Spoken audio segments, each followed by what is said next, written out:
Welcome into a live edition of the KC Laboratory presented by Emprise Bank, member FDIC, our lovely, wonderful partners in Possible here at KC Sports Network, a day one for KC Sports Network, and we're so appreciative of them. And speaking of my day ones, I am elated. I am excited to be with my dear pals, the lovely Craig Stout, the taller than you think Matthew Lane. Maddie, how are we doing? Taller than you think. Listen, I'm doing great. I'm doing fantastic. The Chiefs are off back-to-back wins. The offense finally put together. The defense is playing some ball right now. Some could say it feels like the good old days. And I'm excited to be here hanging out with my two pals who we've been talking football with for a long time now about these Chiefs. And you know what? This is one of those weeks where I feel a little rejuvenated, a little back into it. The first couple weeks were a little bit of a slog for this team, especially coming off of last year and the way the Super Bowl went. But now, as things are turning the corner, as things are looking a little up, it feels a little different now. You know, we're into the meat of the season. College football's cranking. The NFL's taking off. It's time. We're here, Craig. So I'm excited to be here with you guys, and I'm feeling great about this. I love that the vibe shifted after a game and a half of the offense being good, but we're just going to ignore the fact that Spags has been just awesome for the past 3 years. But, it took a game and a half of the offense being good, and everybody feels great about this team. Still has win the Super Bowl 2 years ago. They go to the Super Bowl last year on the backs of their defense, and everybody is doom and gloom. We have a game and a half against a very depleted Baltimore Ravens team that was still very good. This is not me running down the offense. And the New York Giants in the second half. And now everybody's like, we're back, baby. This is 2018 all over again. Here we go. We love offense again. It's nice to see the vibe shift. It really is nice to see the vibe shift. But defense is pretty good too. We don't have to just solely live in the offensive lane right now. We save it for Wednesdays, Craig. Is that what it is? Okay, got it. I don't know. Every Monday we'll start talking offense for I don't know. There's first 40 minutes, then Maddie every very week, long time. Yes, can't confirm. Every week, like clockwork, Maddie's like, you know what? We would be remiss if we didn't honor Craig Stout by starting to talk about the defense. You get for named 6 minutes. You get named. Yeah, it's actually less than 7 minutes with Craig. I have two quarterbacks that don't want to talk defense at all, Craig. What do you expect me to do here? I'm fighting an uphill battle. I know. Yeah, I mean, it is Matter Day. So you could claim this. I understand that Hamilton is there, and we appreciate that Hamilton joins us every single week on Mondays, but you could try and strong arm a little more Spags talk in there. I'm just saying. Listen, I got him in the title and the clip. You did. You did. This was a good week. This was a really good week for that sort of thing. It's great, but you get name dropped literally every single week. Every single time. You get name dropped. You guys could stop doing that. No. I'd be fine with that. No. That's why we won't stop, is because you wouldn't be fine with that. And we are fine with starting the greatest segment that is sweeping the nation, taking the world by storm, 7 minutes at a time. It is 7 minutes with Craig Stout. Tucker, hit the music. Ooh. Yeah. Love that. Love that. You know, talk about I've vibes. spent most of these 7 minutes with Craig's segments talking about offense, speaking of all of that, because that's where the focus has largely been. And I could spend another one talking about how Andy Reid finally opened up the damn playbook and gave himself some easy buttons to hit. But no, we are talking about Steve Spagnuolo's defense this week against Lamar Jackson and the Baltimore Ravens. And I specifically want to talk about 3 plays. This is kind of an encapsulation of a lot of things that happened throughout the day. I know Maddie's got some things to say about this as well. So let's just dive right in. There are 3 plays that have been largely forgotten because of what happened after them. You all may remember Harrison Butker missing a field goal right before half, but you may not remember the defensive stand that happened to get the Chiefs the ball back. It's about 2 minutes left in the first half there, and the Baltimore Ravens have the ball. Chiefs defense comes out there fully expecting the pass. How do I know they were fully expecting the pass? Well, they had 3 down linemen on defense, just 3 of them: Chris Jones, Charles Omenihu, George Karlaftis, and they had 3, count them 3, linebackers on the field together. That's Leo Chanel, Drew Tranquil, and Nick Bolton, who had clearly his best game of the year. For the video listener, I am holding up an alignment here that shows all 3 linebackers on the line of scrimmage in between 3 spread out defensive linemen out there. That was snap 1, showing Spags' intentions. We're going to bring the heat. You better look out. Here we come. This is going to be dangerous for this. What happens with that first one? You see a little bit of a dropout there. Those 3 guys show pressure. It confuses the protection scheme pretty significantly there. We see a pressure coming off of the edge from Charles Omenihu. It forces Lamar Jackson to roll to his left when it's a flood concept all the way to the right. So he's eliminated all of the receiving options on this play. Lamar Jackson has to scramble out of bounds. Noel Williams basically forces him out at 2 yards because the pressure got home with that look, because they confused the protection scheme. On second down, once again, 3 down linemen, same 3 down linemen, same 3 linebackers on the field. This time, Shamari Connor steps into the box so far that he becomes a guy that's aligned on the line of scrimmage. When he does this, Drew Tranquil drops to the deep half as a safety back there, and you have Shamari Connor and Nick Bolton are actually kind of spinning in orbit amidst each other at and near the line of scrimmage. Shamari Connor drops out as a hook defender. Drew Tranquil and Leo Chanel drop into coverage as well. And Nick Bolton, coffee house blitzes. For those who don't know what a coffee house blitz is, you pretend like you are going to rush the passer and you approach the line of scrimmage. Sometimes you even hit the offensive lineman and then you back off like you're going into coverage, like it's a sim pressure. This is what Nick Bolton does. He backs off and the line splits because they go to pick up other players thinking, oh, that guy's dropping in coverage. Nick Bolton comes free through the middle of the line of scrimmage, hits Lamar Jackson as he's, rotating out the side there. He's able to check down to Justice Hill. It's a 6-yard gain. So now it is 3rd and short. The Chiefs once again show more of a traditional pressure this time with Leo Chanel along the line of scrimmage in between the 3 down linemen. Nick Bolton, Drew Tranquil at the second level. What happens there?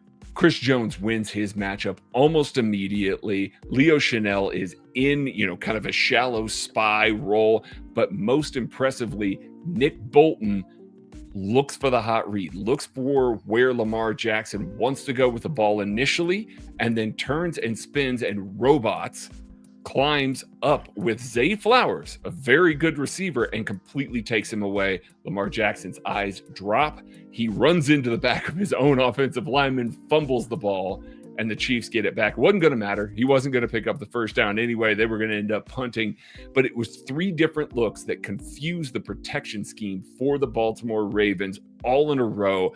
It was an elite set of downs from Steve Spagnuolo that largely went lost because of what happened immediately after it, but was absolutely terrific and an encapsulation of the hell that he put the Baltimore Ravens offense in throughout the most of the day.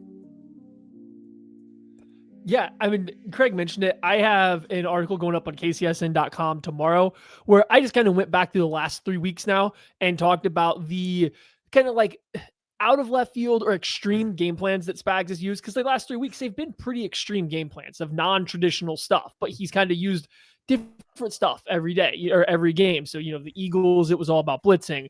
The Giants was essentially just playing too high with a lot of different rotations, but just playing too high coverage.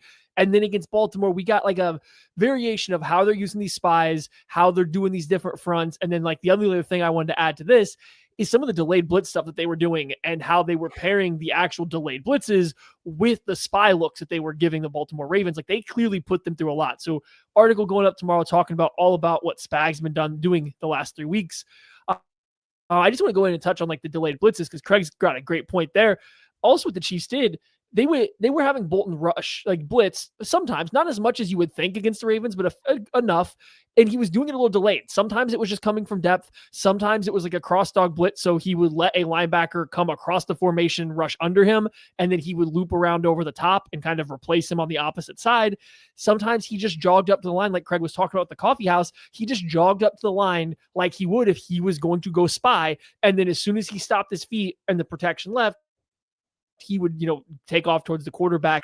It felt like they just gave the Ravens so many different looks to figure out who's rushing us, where's it coming from, and then who's spying on Lamar, where's he coming from, because the Chiefs were constantly mixing up with being Leo lined up as a backer, as a defensive end, as a defensive tackle sometimes. Nick Bolton, was he doing it from depth? Was he doing it from mugging the A-gap? They threw so much that kind of looked the same or similar pre-snap to even right at the snap, and I think it was something that really did confuse the Ravens for a little while. And it was taking what the Lions did, but I think building on it a little bit, which is kind of what Spags really likes to do with some of his stuff. So I thought excellent kind of just topping to the 2 weeks stretch he had before that. The amount of things that defensive coordinators are able to do right now to attack protection, it's been so much fun to watch. Like, respectfully, as a offensive guy, I think the advancements in the last 5 to 10 years attacking protections has gone it's remarkable. And I think the Chiefs did a tremendous job in this game. I think in merging everything together, that showing too high, rolling to 2 or rolling to cover 0, blitzing front side of the trips, and knowing Lamar is going to bail out of trying to throw to the trips, and you're going to have time to go from backside safety cover number 3 and then getting him to bail to the swing route. Just, it's impressive. Just everything that these guys are able to start, to throw, and especially Spags. Like, Spags has been so in his bag, and it's not just that they're attacking protection, they're attacking just small quirks and tendencies just of the quarterback, and then just finding the absolute incredible ways to try to make it, just try to play into them. I think some of that will get into this conversation a little bit more. I think as this episode goes on, I think we're gonna have some stuff there for that, because we're going to be previewing the offensive and defensive side of the football. That was 7 minutes with Craig Stout. And now I'm calling all Chiefs fans. You could be on the 50 you could be on the field at the 50 inside GEHA Field for the official coin toss at a Chiefs home game this season. Visit Chiefs.com/GEHA now and enter to win a chance to be on the field for a once-in-a-lifetime view of the pregame coin toss. Plus, you can score other exclusive prizes. Enter for a chance to win at Chiefs.com/GEHA. GEHA is the proud partner of the Kansas City Chiefs. The game preview edition of the KC Laboratory begins right after this. My name is Terrell Jolly. A lot of people call me TJ, founder and CEO of Integrity Capital Management. So Integrity Capital Management originally started out as a property management firm, but we slowly transitioned to what is described as an incremental development firm that's focused on situational housing. I know most people say affordable, but we believe in creating housing for people that are actually in need and built to the end user. I believe everyone needs a home, because when you have home, you have hope. The reality is that when you're building a business, one thing you don't think about is like what a true banking relationship means. And, I had the honor and privilege of meeting Debbie early on in my career when I was just trying to get going. And as a small business, it's really challenging at times because people don't understand the concept or not believe in longevity because you're just getting started. But Debbie was willing to take a chance on me, be patient with me. I almost look at it like a grassroots initiative. She's seen and believe what I'm about. Anybody that's really true about their business and want to get some things done, I would definitely trust hands down Emprise, because Deb's team, along with Aaron and Jackie and all the amazing people that work behind the scenes, even from the treasury side, I would say, hey, give them an opportunity, because you won't be disappointed, and you will actually be in hands that actually somebody care and that will see you from start to finish.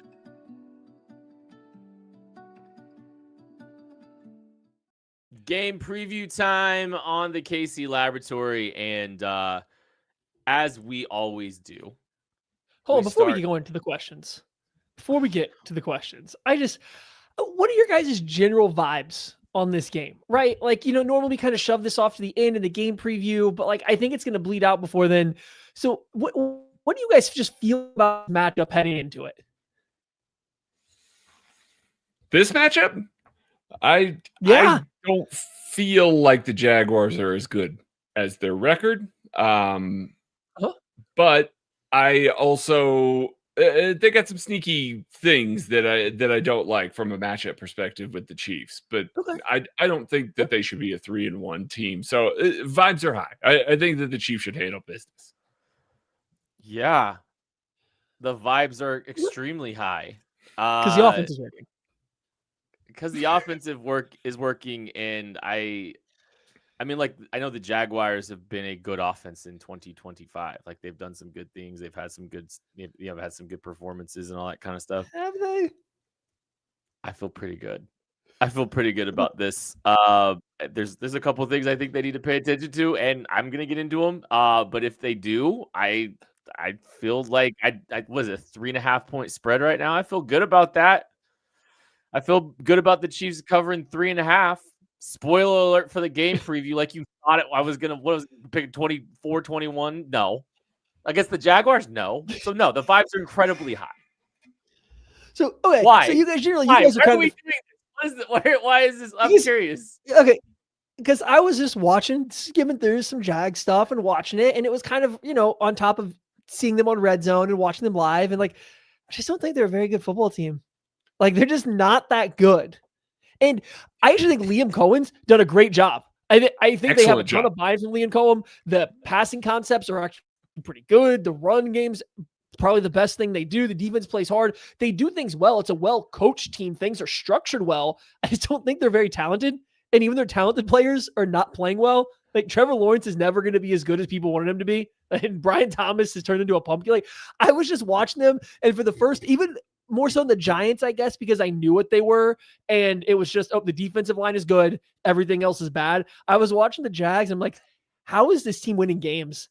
They're so bad. And there are stretches of their games where just the stupidest shit happens for both teams. And unfortunately, the Chiefs also like to step their foot into that world a few times for my liking. So I am expecting one quarter of this game to be some of the ugliest, silliest football you've ever seen.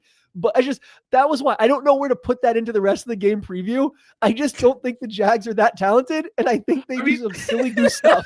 I fully agree. And then you just watch some of this stuff happen with the teams that they're playing against. Then you go back and you look at it, and it's like, the Panthers stink. Okay. The Bengals stink. Okay. Yeah, lost to them. I think Jake Browning was on the field for part of that game. He was. But like, that defense super stinks. The Texans stink.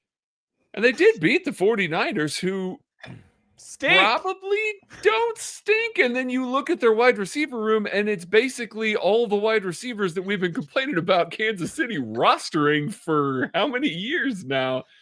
They're McCole Hardman away from like fielding the past 3 years minus Juju. So like, it's rough. It is really rough. I truly believe this is this Chiefs team, and this is not trying to inflate the Chiefs at all in this scenario, is by far and away the best offense and the best defense that they are going to see so far this season. So I look at all of the rest of those games, and I basically lump them all together, and I go, yeah, they're beating bad teams. Liam Cohen's doing a really good job with this team, but my vibes are high because they have not seen either an offense or a defense as good as the Chiefs are going to field on Sunday.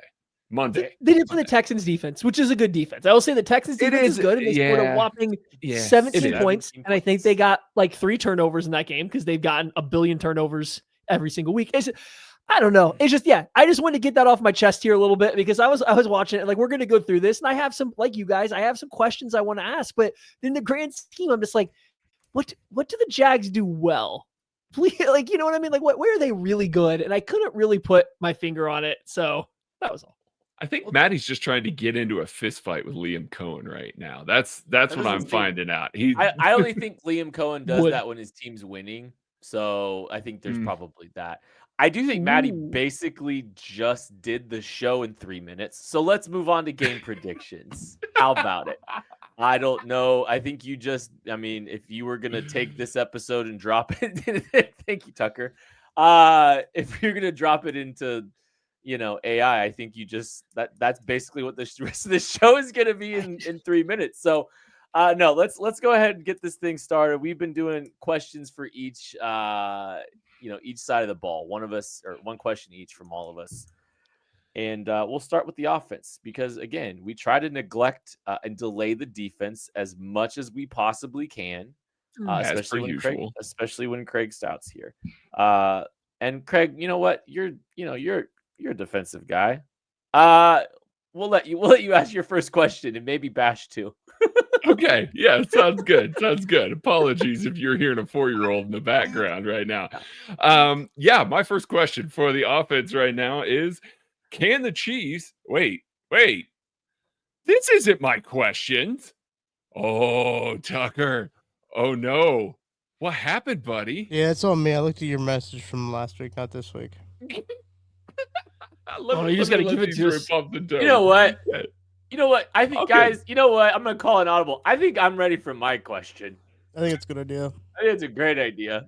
I'll put my question up. It's an easy one. Do we get more Brashard Smith? I was very interested to see what Brashard Smith's usage was in this most recent game against the Baltimore Ravens. And if you're trying to get some juice in the running back room, if you're trying to add dynamic elements, I think the things that the Chiefs have done with him over the last couple of weeks have contributed to the totality of this thing looking better. Getting someone that can be a little bit more dynamic on the edges, finding, opportunities to use him with some of these edge rush plays, these, screens, the shoot route in the passing game, even though it didn't work. Like, they're trying to get Brashard Smith out on the edge, and I think he's proven that he deserves an opportunity to get more touches and be part of this offense. And you start planning and game planning a little bit for what Brashard Smith can do out there. What can you build off of that with some of the other players around him, right? If you're worried about some of the edge stretch plays that he can run, then what are you popping behind it? And so I think Brashard Smith is adding an element to allow them to be more horizontal when it's not just Xavier Worthy. Now you've got Xavier Worthy back into the mix. It's a question about Brashard Smith, and it's also just a continued question about the running back room and how things continue to shake out. Matt Nagy, Andy Reid says Matt Nagy, and because it's Matt Nagy's decision, of course, and always has been, is kind of looking to, get him involved a little bit more as the season goes on week to week. Maddie Lane, do you think we see Brashard Smith involved in the game this week? Yes, I think he will be involved in the game. Do I think that he'll be involved more? It does seem like they're ramping him up just a little bit here, right? I do think they're trying to sprinkle him in there because they're not getting any kind of dynamic. I'm not going to say explosive, just dynamic play from Isaiah Pacheco or Mr. Kareem Hunt, right? So they're probably trying to sprinkle in more Brashard Smith, using him when they can. I think I still expect his usage to kind of be limited to what it has been. It's not that you were asking for him to be a bell cow back, but I think it's still going to be, hey, we want you to stretch this horizontally. So go run some jet motions, get outside. We're going to run these quick back out, get 4 wide quickly and stuff, and throw you the ball. So he'll just be like this satellite complementary piece. And I think it's a good addition to have, so you don't have to make Xavier Worthy do all of that, and you get to let him, 1, play receiver, 2, save him a couple more hits from not having to do all of that. So I think it continues. I don't think, and maybe this is me being a little bit skeptical, I don't think Brashard Smith's impact on any of the games coming up are going to be a deciding factor if the Chiefs' offense is functioning well or not well, though. It's a nice wrinkle, and it could give you some nice plays. I think that's how though, the Chiefs are feeling good. As his role expands, I think that's the Chiefs feeling better about their bread and butter, and they're adding him on top rather than trying to make him a focal point that is the key to their success, if that makes sense. No, it does. And as we talked about last week and the way that they used him against the Giants, it was a lot of the same against the Ravens, maybe a little bit more expanded there, but there's a lot that Andy's able to put on other teams' plate with that jet motion, with that orbit motion, with his ability to quickly get out to the flat. Like, you can't just ignore him and ignore some of that. They haven't been able to do that without Xavier Worthy on the field. And even last year, when they did have Xavier Worthy, they didn't really use him in some of those same things. Yeah, there was some jet motion here and there, but they needed him to be out there as more of a traditional wide receiver because they just did not trust anybody that they could throw the ball to after Rashee Rice got hurt. So enter Brashard Smith. He can do some of those things. He puts that little bit of extra on the plate of the linebacker, on the plate of the second level. It creates these extra gaps, these delayed reactions to runs. That's why we saw Isaiah Pacheco and Kareem Hunt get a few more yards between the tackles. It also is one of those things that they can continue to check the ball down to him, throw the ball to him, know that he's going to be able to get 4 or 5 yards. That's a good play on a first down or a second down, depending on the situation you're in. He's just getting more and more comfortable in this offense, and they still don't trust him to be a big pass protector yet. It's not something that's in his bag yet, if it ever will be, but they are trusting him to be one of the 5 when they are able to get 5 out in the route, which is something that is happening increasingly more as they trust this offensive line. So now Brashard Smith gets a bigger route tree, bigger involvement in the offense, and a bigger impact in the offense. It's just growing week by week. And another guy that defenses are not going to be able to put game plan around, put extra focus on, that can just contribute in those little ways, as we're seeing Hollywood Brown contribute in those little ways this past week, or Juju Smith-Schuster contribute in those bigger ways over the past few weeks. Those ancillary pieces on top of Xavier Worthy, Rashee Rice, Travis Kelce matter so much more because he has a little juice and could do a little something extra with it. So, yeah, I think we see his role just continue to grow week by week. And it may not ever be an important role in the offense, but we're going to remember most of the plays that Brashard Smith makes.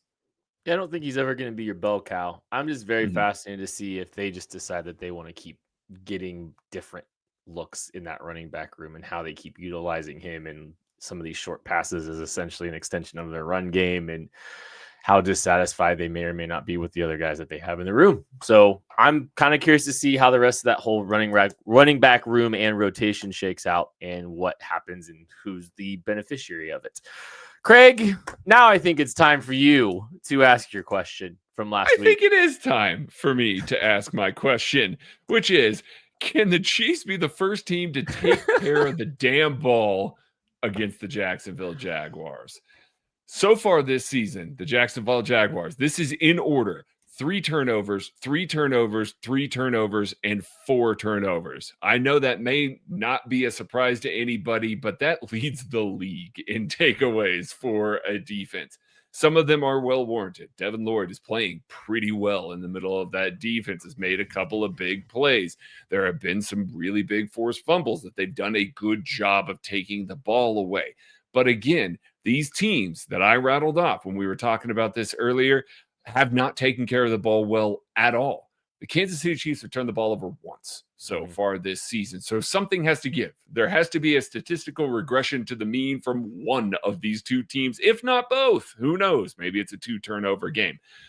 But when you look at this Jaguars defense is giving up the 28th most yards per game through the air. They are not particularly good at defending the pass. Now, they are an elite team against the run right now. They're doing an excellent job in the middle of the field, really stopping things.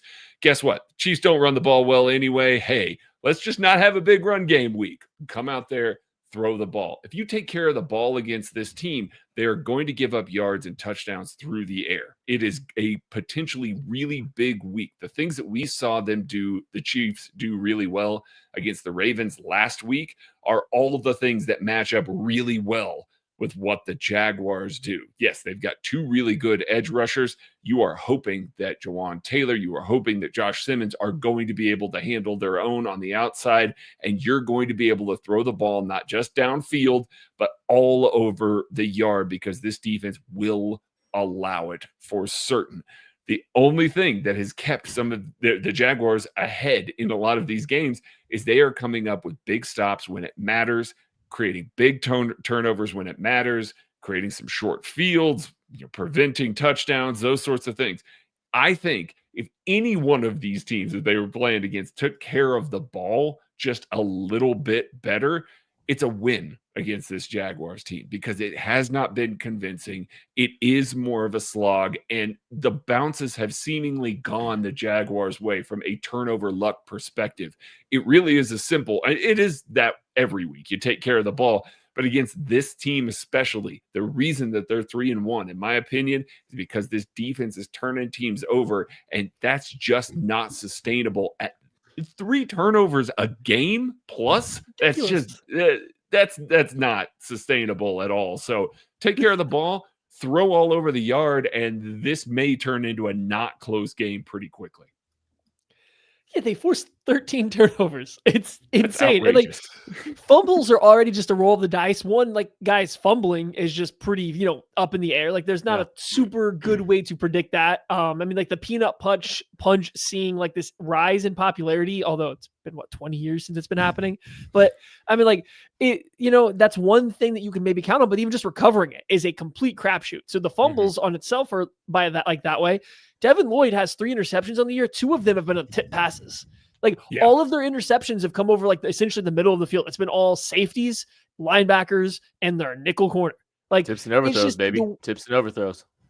It's just it's very funny how they've done it. So yeah, I'm with Craig. If they even go from 13 turnovers on the year to 10, they probably have at least 2 more losses on their record. You can subtract 1 turnover from these games that they won, they probably lose. And I'm not saying all the turnovers are bad plays. There are definitely times when guys are making good plays in the football. Don't get me wrong. But there's just a lot of times where it's just, like I said earlier, wow, we are just playing some of the silliest football you have ever seen. It's just leading to these turnovers. So if you can avoid that, to Craig's point, that they are not a very good pass defense, or they're not very sound. I think the defense plays really hard. They haven't been very sound versus the pass. They do give up a lot of yards. They give up a lot of yards per play. It's just everything is balanced out when you start diving into the advanced metrics because of the turnovers they are getting. But if you cut that out and just look at yards per attempt, yards per game, a couple other things like that, you can have plenty of success moving the ball. They're not an overly blitz heavy team, so it's not like they're going to get a ton of pressure outside of their front 4. And as long as you can block up their front 4, which, hey, they may have a pretty significant injury to Travon Walker. We don't know his status of the game as of right now, right? And so, I don't know. It's a weird team. This goes back to my earlier point. I just want to say it earlier because it's a weird team. Don't turn the ball over and you probably beat them. Travon Walker is something to be to pay attention to. He's week to week. Currently, the expectation is week to week. That doesn't sound like someone that's playing this week. Most likely, kind of just feels like, hey, we're probably not putting him on IR, and we'll see when we get him back. But we think it's going to be the next 4. I would be surprised, just personally, if Travon Walker winds up playing this week. Craig, you talked about regression to the mean. The Chiefs have been historically the last couple of years extremely good at protecting the ball, and I think that's one of the things that, if you're a team that's really feasted on opportunity that the other teams are giving them, that probably is a little bit of the confidence I have in this team, that they're going to be able to get out of Jacksonville in that hostile crowd with a win. Because I do think one of the hallmarks of success for this team when they were just a winning machine that wasn't exactly sexy and fun to watch offensively was still just ball security. I think some of the traits of that have absolutely carried over into this team, and they've done a great job protecting the ball. I have a lot of confidence that they're going to be able to continue to do that. And I think that's probably where some of that confidence lies. Maddie, what's your question? So kind of related to something Craig said, the Jags pass defense not being great. I'm wondering if the Chiefs can get the yards after the catch rolling against this Jags defense. So this is something that I think plagued the Chiefs earlier in the year. They are very slow. They couldn't create a ton of yards after contact. More so, they couldn't create more than what you would expect. Like, yeah, when Andy schemes up a play to get somebody wide open on a crossing route, they're going to pick up some extra yards, but guys weren't making anybody miss. Guys weren't able to pick up extra yardage beyond that. This Jags defense is giving up 10th with a top 10 most yards over expectation after the catch. So they are not doing a great job tackling. They are letting players get behind them. They are letting guys pick up more yards than expected based on, GPS and all the tracking data. Can the Chiefs continue to take advantage of that? They did a pretty good job this past week in their game against the Ravens. We saw Travis Kelce break a tackle. We saw Hollywood Brown didn't break a tackle, but he caught the ball on the move and kept moving this time, which is a bonus. Juju Smith-Schuster runs really hard. Worthy's going down pretty quickly, but we also saw him make somebody miss on a quick little out route or a little whip route there. So can they continue to make some guys miss in the open field and pick up extra yards? Because I do think that's going to start opening up everything else. Teams are going to see what they did versus the Ravens. Teams are going to start to be a little bit more afraid of the deep pass with Worthy back and Tyquan Thornton having some success this year. That opens up things underneath. And when you have that space, you need to make teams pay like they did in 2022, 2021, not what they were doing last year, where they really couldn't get anything going after the catch significant that mattered. So this is a big test for that. Extra little bonus. Hey, go under center. The Jags defense gets significantly worse when teams go under center. The Chiefs get significantly better, at least in the run game, but also in some of the play action pass game when they go under center. So continue. You saw an uptick last week against the Ravens. Let's do it again this week against the Jags. But yeah, focus these weapons, these skill players on making plays after they have the ball and not just going down where they catch it. Yeah, it feels like a Tyquan Thornton sort of thing. Like, hit him on a slant, let him run a little bit. Aluakon, the linebacker that is a tackle collector, and I say collector because they're usually 6 or 7 yards behind, beyond the line of scrimmage, is a good. Call that the Rameek solid, Wilson. Yeah, yeah, that's true. But he's a solid tackler at that depth. Break a tackle there because Andrew Wingard, fine. Eric Murray was a starting safety, maybe out this week. The depth that they have at safety is not great. So if you can win there in the middle of the field, again, staying away from Devin Lloyd, who's having a really good year, this is one of the places where you can really attack it. It's why teams are trying to throw over the middle as much as they are against this defense. It is weak when you are able to complete a pass, when it's not tipped in the air. Try and get a little bit more yards after catch. Try and hit some of those RPO slants a little harder and try and see what happens there. It's been very effective when they've been able to hit them and let dudes run a little bit more against the middle of the field here. Eric Murray, Chiefs fans should be well familiar with him. Mm-hmm. It is amazing how long Eric Murray's had a career. Good for him, man. I know, right? He's had some good years. A starting career. Yeah, not just a career, a starting career. And I think the funny thing is basically most of it is outside of Kansas City in his rookie contract. Yep. Like, he left Kansas City and then became a starting level safety. Like, good on him. He's probably out this week. And I know, right? So what a weird transition, but that secondary will be a little bit thin there as well. So you might be, trying to run up against some potential backups in that secondary as well, because they're going to be without one of their starting safeties on this team. Offensive players to watch. Craig Stout, what say you? I'm going to go with Hollywood Brown. This is a secondary that will feel like they can run with the Chiefs' weapons. Now, whether or not they can is a different story. Jerry and Jones, outside corner, has legit speed. It's sub 4.4 speed. They've got a guy on the other side. Tyson Campbell has some legit speed. That's not to say that they're just going to trust those guys against Tyquan Thornton and Xavier Worthy on the outside. That's not the case at all. But they are going to try and let those guys run with them a little more than maybe some other cornerback tandems in the league may.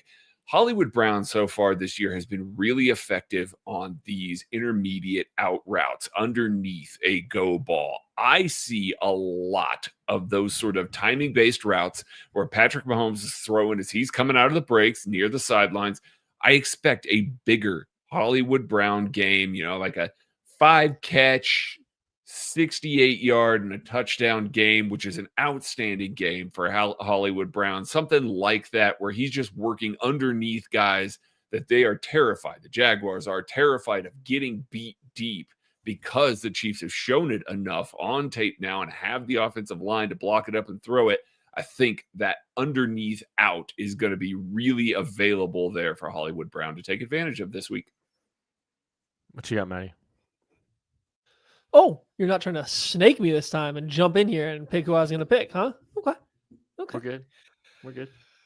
Oh, I got so many options, so many ways to go. Yeah, like 20. There's like 20 options. Pick a lot of different people here. Go this way. I was kind of thinking about that What one. if you picked a practice squad guy? The most, you know what? I think the most important player for this game, if there's one way that I can see this Jags defense completely throwing off everything that the Chiefs offense is trying to do, it would be the pass rush from Josh Hines-Allen.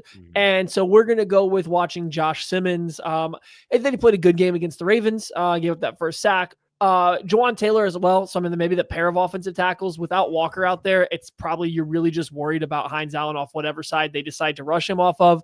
I would say Simmons.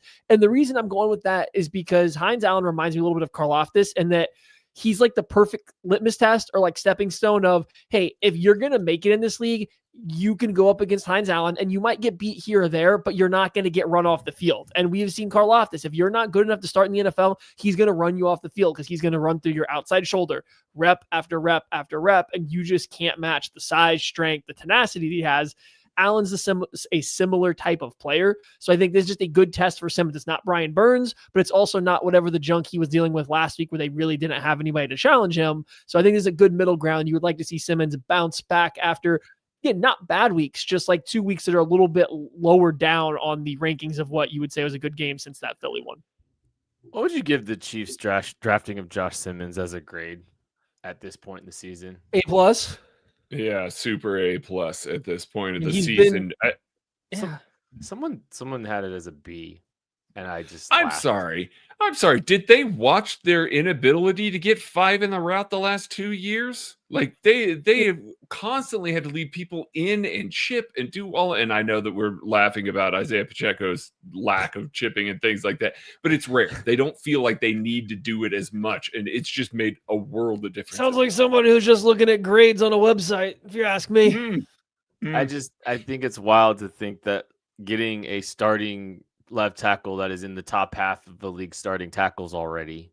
Yep. Yeah. At pick 32 is anything other than an A+. So It's weird. it is. At pick 10, it would be an A+. I mean, let's be honest here. Best tackle in the top class. half of the league tackle, even at pick Bass 10, played pretty starting well. immediately, it'd be good. I don't know why forget it. I'm not going to go too far down that because I could say a lot of things. Xavier Worthy is my player to watch. We haven't spent enough time talking about him, I think, in this this pregame show yet. Like, man, look, the gravity of him on the field has changed everything for this team, and I think you saw that immediately against the 1-3 Baltimore Ravens.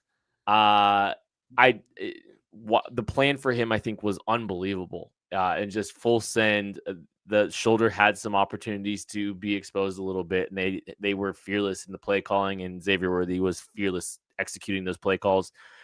A lot on the table for him, and I think this is another great week and another opportunity for him to get involved. I think getting him down the field in the passing game, like I do know that there's some guys that can run a little bit there in Jacksonville, but I'm unafraid by that. I'd love to see Thornton and Worthy putting a safety in conflict this week down the field, getting a single high look and putting a safety in conflict there and just sending it down the field. Let's see some vertical passing game. I think it's Xavier Worthy, and I also think, a little sidebar, Tyquan Thornton could be too. I think he could be. We'll see his involvement as well as things kind of settle in. We're gonna take a break. We'll talk about the defensive side of the ball right after this. What's up, guys? I'm BJ Kissel, founder and CEO of KC Sports Network, and I'm here to talk to Kansas City businesses. If you rely on technology, you need an IT support team that's not just another vendor, but a true IT partner. That's why I want to introduce you to my friend and neighbor, KJ Miller. He is a VCIO at ThrottleNet, the Midwest's highest rated and most reviewed IT support company. They've been in business for more than 25 years, helping companies stay secure, productive, and ahead of the curve. They aren't just IT support, but they provide data security, IT strategy, and cloud software services. They do it all, and their reviews show they do it better than anyone else. So if you want to hear about how ThrottleNet can help your local business, join the conversation with myself, KJ Miller from ThrottleNet, and our resident genius from KC Sports Network when it comes to IT, at least as he's affectionately known by us, Mr. Craig Stout. Click the link in the description to hear how ThrottleNet can help you. Chiefs Kingdom, I have got a question for you. What is your favorite touchdown? Well, for me, I can confidently say that my favorite touchdown, it's the next one, because with DraftKings Sportsbook, an official sports betting partner of the NFL, every touchdown could bring you closer to cashing in. From the first touchdown score to anytime touchdown props or the thrill of live in-game betting, every snap is loaded with opportunity. From spreads to money lines, same-game parlays, regular parlays, you want it, DraftKings has got it. Here's the best part. Bet just $5, and if your bet wins, you'll get $200 in bonus bets instantly.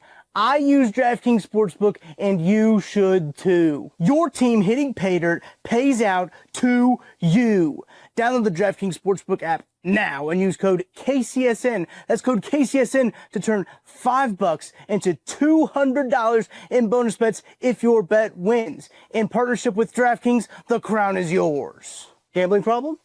Call 1-800-GAMBLER. In New York, call 877-8-HOPE-NY or text HOPE-NY 467-369. In Connecticut, help is available for problem gambling. Call 888-789-7777 or visit ccpg.org. Please play responsibly. On behalf of Boot Hill Casino and Resort in Kansas, fees may apply in Illinois. 21 plus age and eligibility varies by jurisdiction. Void in Ontario. Bet must win to receive reward. Minimum minus 500 odds required. Bonus bets expire 7 days after issuance. For additional terms and responsible gaming resources, see dkng.co/audio. We talk about ball security on the game preview edition, and Tucker D. Franklin just displaying the ball security in his, like, come on, man. Elite. Mike Allstock carry. Synergy. Gosh, the biceps on Tucker too. I was, you know, that good on Tuck. We get gym updates Walnut every crackers week. over there. But yeah, we get gym updates like every day from him. You know, Maddie and Tucker have a whole conversation about 6:30 in the morning about protein powder and pumps, and before any of us else even get into the chat. So, Speak for yourself. That's true.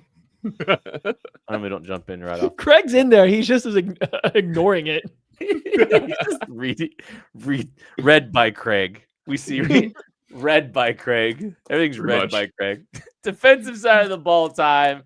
We got questions to ask. We'll go with Craig. Craig, you lead us off. All right. Let's say, can the Chiefs get to 3rd and long? One of the things that we talked about earlier on when we were talking about what this team does well, what the Jaguars do well, is running the ball. They are averaging right now 6 yards a carry on 1st down. Yeah, they haven't played elite defenses or anything like that, but that's tough to constantly be behind the sticks. They are obviously in advantageous positions constantly because they're able to run the ball on 1st down. They're able to run the ball on 2nd down. They really have a very high success rate, a very high efficiency on 1st down. When they get to 3rd down and they're in obvious passing situations, they don't have that same efficiency. They really do kind of fall off a little bit of a cliff, especially when it's 3rd and long. We have seen what Steve Spagnuolo can do from a blitz perspective. Jaguars haven't really been blitzed very much, only 22 times on the season because they're in a bunch of 3rd and shorts. They're not in obvious passing situations. It's a really tough spot to be in. So if the Chiefs could shore up a little bit, defend the run a little bit better, they can win on some of those early downs and get into that. They are currently 9th in the NFL in 3rd down conversion on defense. That's outstanding. They are currently 2nd in the NFL in drop back EPA per play if you just include the games played in the United States. So what we've seen over the last 3 weeks, you like that caveat? What we've seen over the last 3 weeks has been a really, truly elite pass defense. Now, this is going to be a short passing offense. They're really going to try to get the ball out quickly. That's not what you can do when it's 3rd and long. Problem is, the Chiefs in that same metric are dead last in rush EPA per play. This is going to be one of those that they really have to be better on first downs. They've got to get into these 3rd and longs because this could be sustainable drives. Just handing the ball off to Travis Etienne, Bashal Tutin, able to just kind of lean on this run game a little bit more, lean on the short passing game on 2nd and short, 2nd and medium, 3rd and short. That's where the Chiefs can't live. It will be a very long day, all day long. I have confidence that Spags is going to craft a game plan to try and get them there. But right now, this does seem like a little bit of a matchup that the Jaguars could take advantage of here. It's just if the Chiefs can get into 3rd and long, I have full faith that Trevor Lawrence is going to implode. Yeah, I mean, the Jags offense is only scary based around their run game at this moment in time. Maybe it changes as the year goes on, but right now the only thing that strikes fear is the run game. And it's not just, hitting explosive, which they can do because they have Bashal Tutin, they have Travis Etienne. They do have guys that can hit big plays that are good athletes at the running back spot, but it's more so keeping them ahead of the sticks, allowing Trevor Lawrence to go back into this quick passing game that Craig's talking about, that he clearly prefers to play and that they clearly prefer to use. They have one of the faster times of throws. They're not really trying to push the ball downfield all that far most of the time. And when they do, it's still quick throws. So yeah, keeping them out of these 3rd and shorts, getting into 3rd and long so Spags can really dial up his stuff that he wants, whether that's a blitz, faking a blitz, whatever it may be. Just, you got to get him those situations to really shine. I will say though, if there is a team that can throw some silly blitzes out on 1st and 10 or rundowns, it's Spags, as I just watched him throw out a double cat blitz against the Philadelphia Eagles on 1st and 10 in the first half, just because we're going to send both of our corners on the same play on a blitz, just, on 1st and 10, no big deal. I love it. Tucker, just go ahead and throw mine up because it's the same vein. Can the Chiefs make the Jags one-dimensional? It's all about stopping the run with the Jacksonville Jaguars. Look, I do not think the matchup of Steve Spagnuolo versus Trevor Lawrence will go particularly well for Trevor Lawrence. I have no belief that Trevor Lawrence will be the one to solve what Steve Spagnuolo can throw him. But I think the early down matchups between Liam Cohen and Steve Spagnuolo, those could be a little bit more of a fair fight potentially. I'm always going to pick Spags, but I mean, Liam Cohen's done a tremendous job developing this run game. Travis Etienne is having a fantastic start to the 2025 season. This thing is the run game is what is fueling offensive success for the Jacksonville Jaguars. Trevor Lawrence has 2 completions on throws over 20 air yards the entirety of the season so far. I mean, it is a lot of quick game. First 2 weeks, a lot of behind the line of scrimmage stuff, a lot of screen game. Laid off it a little bit more the last couple weeks, but I mean, I don't think that I don't know if the training wheels are completely off Trevor Lawrence in this offense quite yet, and I don't know. Should they be? I don't know if they should be. Yeah, I don't know if they should be. So if you can put the pressure on Trevor Lawrence, if you can put the responsibility on Trevor Lawrence with long downs, with passing game, I mean, it's both sides of the ball to a degree too. Because like if the game scripts gets out of hand for the Jaguars, that's problematic for them too, right? Like that is, if the offense can do good things and the defense can kind of get a couple early stops, put them behind the sticks, then I think that changes the math a little bit for this team too. So I think trying to make this group as one-dimensional offensively and really put the pressure on Trevor Lawrence in that pass game, I think that's going to spell good things for the Chiefs in this game. Of course, Kent went to, if the Chiefs offense could put up a good number of points, the defense doesn't have to try. Best defense is a good offense. Is that what you're trying to say there? It's always been true, and it always will be true. Factual stuff. I mean, it is one of those where the Jaguars have largely been in close games, rock fights, things like that. So they get to throw a lot of screens. They get to throw a lot of short passes. Brian Thomas Jr. has not been the downfield threat this year because they just haven't been able to get that going in Liam Cohen's offense. I do think that we're going to see a concerted effort. Like they really tried to force feed Brian Thomas Jr. the ball a little bit more last week. So I would expect that they will try and test that a little bit, especially since they've got the run game going as well as it is. They're probably going to see a little bit more single high. So yeah, you've really got to, earn the right to rush the passer. Spag says it all the time. Kent says it all the time on this show.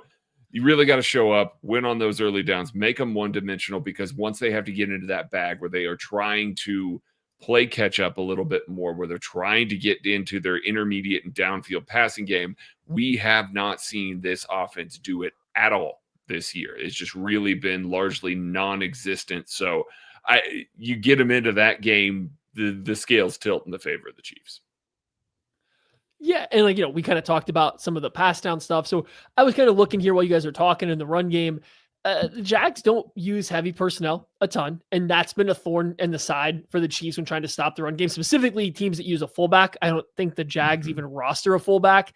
It looks like, Brenton Strange will play like a little bit of like an H-back role kind of, but they aren't going to be a heavy 21 personnel usage team that's just going to come out and run the ball into the Chiefs base defense, which is good because the Chiefs really suck at that. They really have for a long time. They aren't good at it. So when they do run the ball, it'll be out of 11 personnel. It'll be out of 12 personnel, and the Chiefs are at least slightly better in that regard. So that works out kind of well for them. The Jags are a little under league average just in going anything but 11 personnel anyway. So the Chiefs will be able to live in nickel a little bit more. They defend the run better from that. And I don't think it's a personnel issue. It's just, it allows Spags to move around. I would expect maybe some run blitzes early on in this game too, to try to,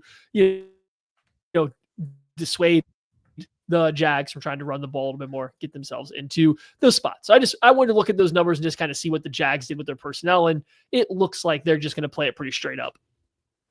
I think when the Chiefs are really intent on running the ball or defending the run, I think they load up and they do a good job with it. And I could see them kind of doing that in this game a little bit here. So I trust Spags to come up with a good plan, especially knowing that how important the run game is for that Jacksonville offense. Matty Lane, what's your question? Is it the same thing? No. It's who in the heck is getting some pressure on this Jags team? Currently, as it stands right now, for the Chiefs against the Jags, as it stands, the Jacksonville Jaguars are tied for the best league in sacks given up. They are tied for the best in pressures given up. They are second in the pressure percentage for their quarterbacks per dropback. Essentially, they are not giving up pressures.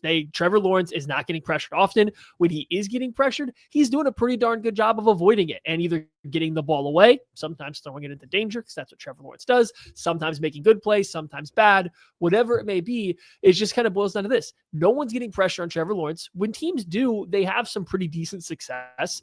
Like any quarterback, his numbers do drop across the board versus the blitz and versus pressure. His seem to drop a little bit more than others when he does actually get pressured. He's not the best at getting the ball downfield when under pressure. He's not the best. His accuracy drops quite a bit when he's under pressure. His decision-making drops quite a bit when he's under pressure. So if you can rattle him a little bit, I do think he's the type of quarterback that can just kind of snowball and give you the game. So who among the Chiefs defensive linemen or among the possible blitzers is going to be the guy that gets a lot of pressures? Is George Karlaftis going to continue this tear where he's just racking up all these pressures and he's going to make, Walker Little and Anton Harrison pay? Is Chris Jones going to have his way with an interior offensive line unit that's actually played pretty well, but doesn't have any star power among them? And I don't know if they have seen a Chris Jones level interior rusher.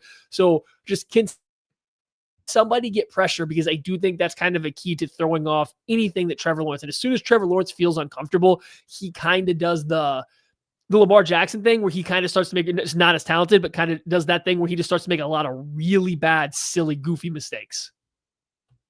Yeah, Spags is definitely going to try and heat him up early. Like I said, they've only been blitzed 22 times this year. They've been pretty good against it, but teams that get the ball out quickly, you have to get home immediately with the second blitz. lowest blitzed rate against as well to back that up.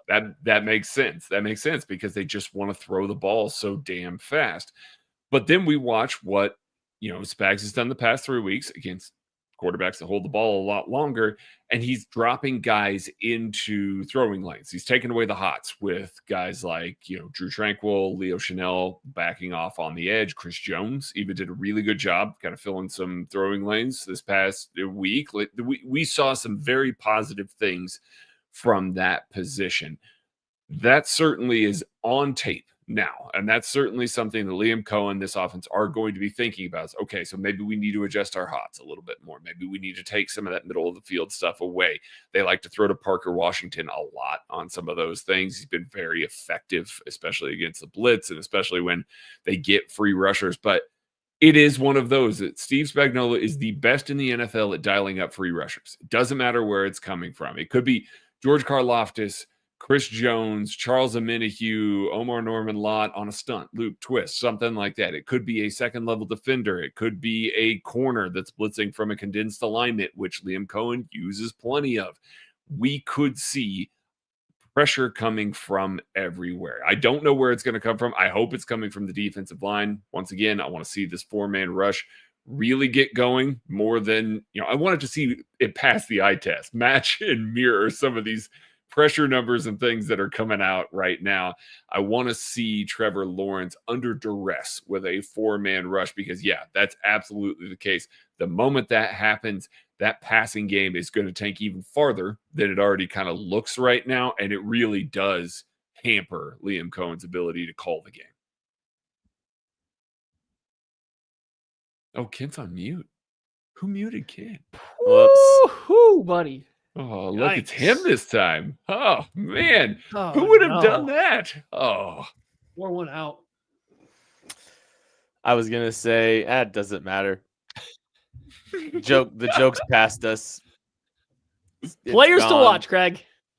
Defensive players to watch. Is it to me? Kent, do you want to do this transition? Can you come up with a good transition to bail yourself out of this hole right now? No. Okay, players to watch. I can go with the last word you used, I definitely can't transition with. Because, all right, fair. Why? I'm going Jalen Watson on this.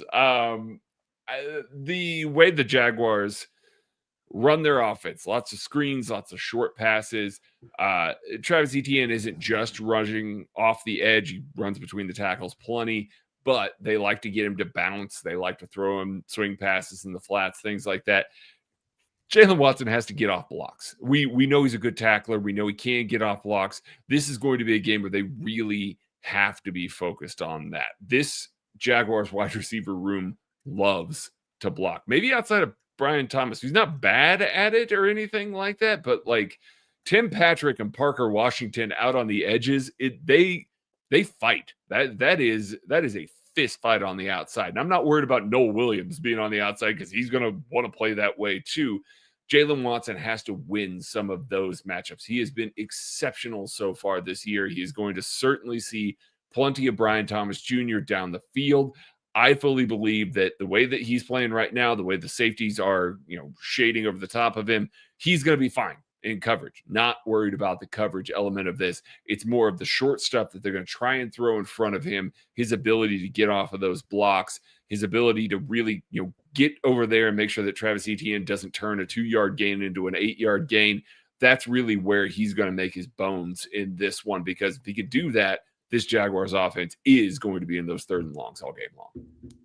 I'm gonna keep that same energy in a similar fashion. I think Trevor Lawrence is the quarterback that can beat the Chiefs defense in a way that Justin Herbert did in week 1.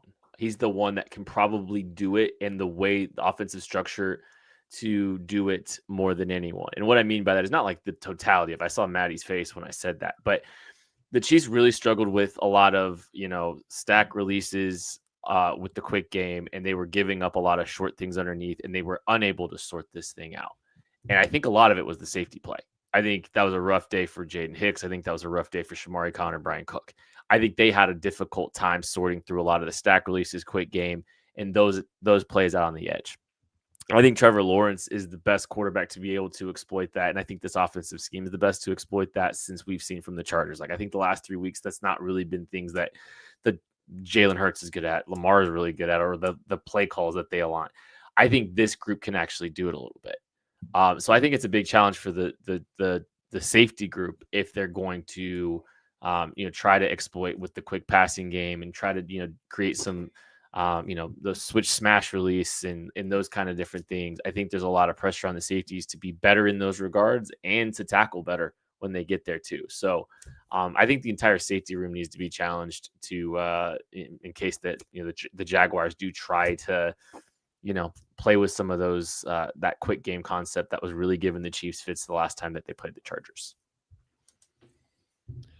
My player to watch is going to be, you guys are all focusing on the wrong part of this defense. It is going to be Drew Tranquill and his ability to stop the run because, well, Chiefs have to stop the run to win this game. I'm not afraid of Trevor Lawrence. I mean, he can go out there and do whatever he wants. That's fine. You keep them out of these third and shorts and make them actually throw the ball. That's what I want. Drew Tranquill, I think we were all pretty critical of him last year because I thought he took a pretty big step back.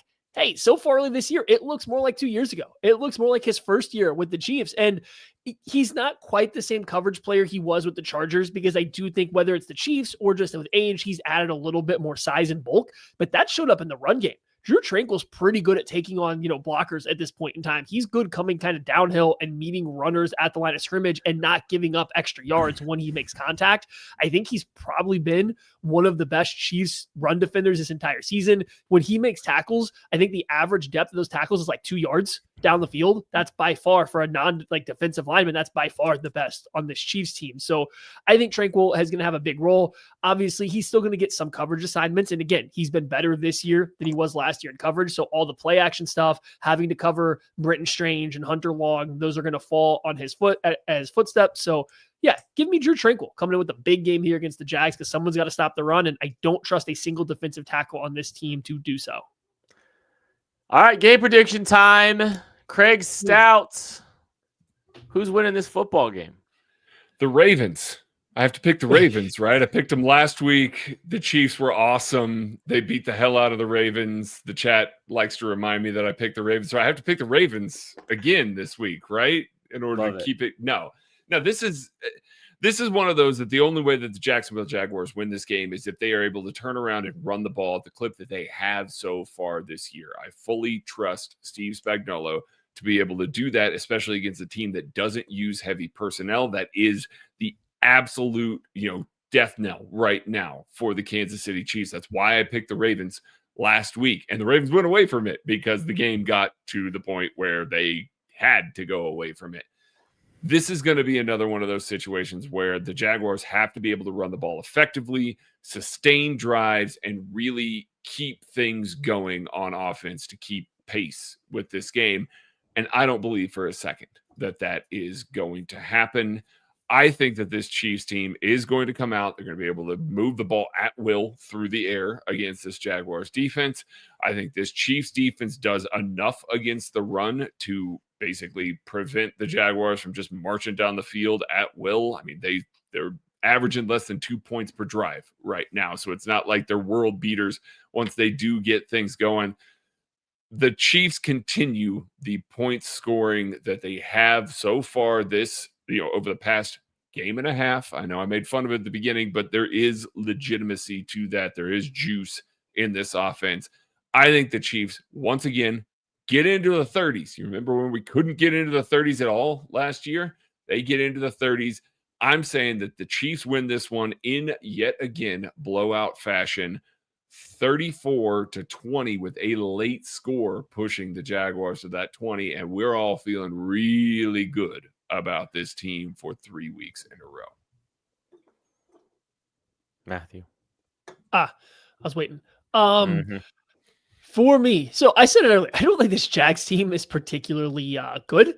I think, and not even lucky. I think they try hard, and you try hard enough, and you can somehow goat teams into playing those weird, goofy games for stretches they do. It can lead to some wins.